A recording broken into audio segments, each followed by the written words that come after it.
Hello there, Langga. It's me, Ram again, and welcome back to my channel.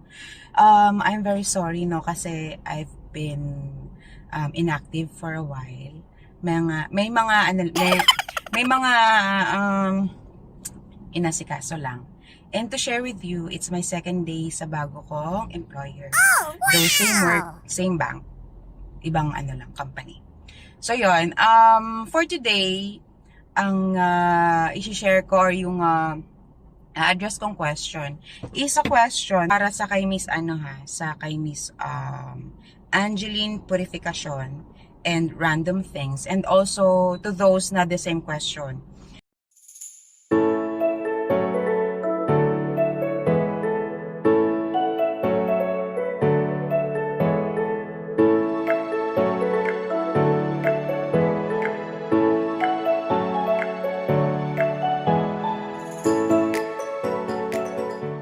So, eto. The question is, regarding sa cheque, no? Wala po account yung partner ko, pero sa land bank po siya naka-indicate. Then, for deposit lang siya, kasi nga po, di ba, may 2 lines. Oo, tama po. Yung 2 lines on the upper left means the check is good for deposit only, for account, for pays account only. Take note ha, if ever hindi nakapangalan sa inyo yung cheque, hindi natin siya pwedeng i-encash or i-deposit sa account natin. Ang pwede lang depositohan is yung, kung yung account mismo, kung kanino nakapangalan, it's intended for that person only. So, if ever there's a chance na maka-request kayo to change the payee, for example, ako yung signatory, ibig sabihin ako yung may-ari ng cheque, pwede mo i-request sa akin na, actually, nabanggit ko na to sa previous video ko.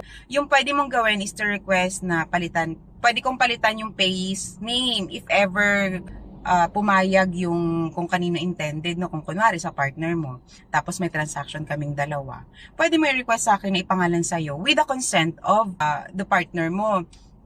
Siyempre, para nasa sa akin na kung paano ko gawa ng documentation or siguraduhin na in the future walang claims na bakit sa kanya nakapangalan, ganito, etc. etc. If the case naman is ang nag-issue sa'yo is yung company or the government or whatever, basta hindi siya individual, means yun nga, yung government institution, tapos any private institutions or whatever. For example, ang nag-issue sa'yo is PhilHealth or si Pag-ibig or si SSS, tapos nakapangalan sa partner mo. Hindi mo siya pwedeng i-deposit sa'yo or i-encash mo. Hindi ganun kadali mag-request na ipalit yung pangalan or yung pay sa'yo. The only thing na pwede natin gawin is si partner mo is mag-open na account.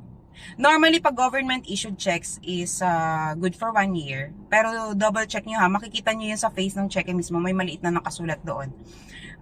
If valid siya for, it's either nasa ilalim ng account number, amount in words, or sa may signatories area, sa may baba nung linya. Basta maliit lang nakasulat. Nakalagay doon kung good for 1 year siya. Normally, pag government-issued ganun. Pero pag hindi siya good for 1 year, at least 6 months, in 6 months time, or 180 days, validity ng cheque, pwede niyang i-process within that span. Kung kailan siya available. Pero if mag-beyond, siguro pwede siyang mag-request, for example, nasa ibang bansa, no, kaya hindi makauwi dito. Pwede niyang puntahan yung nag-issue sa kanya, tapos i-request niya na siyang panibago.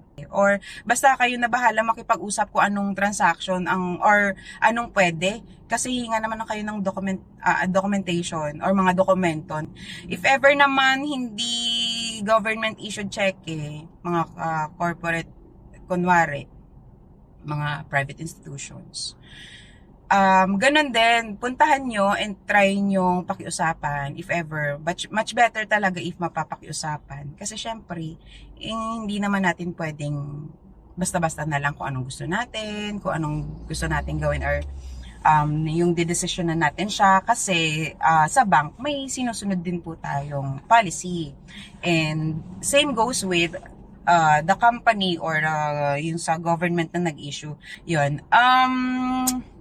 Looking forward to other questions na ma-address ko sa inyong mga langga. And please don't forget to subscribe kung meron kayong natutunan sa video na to. And don't hesitate to ask questions.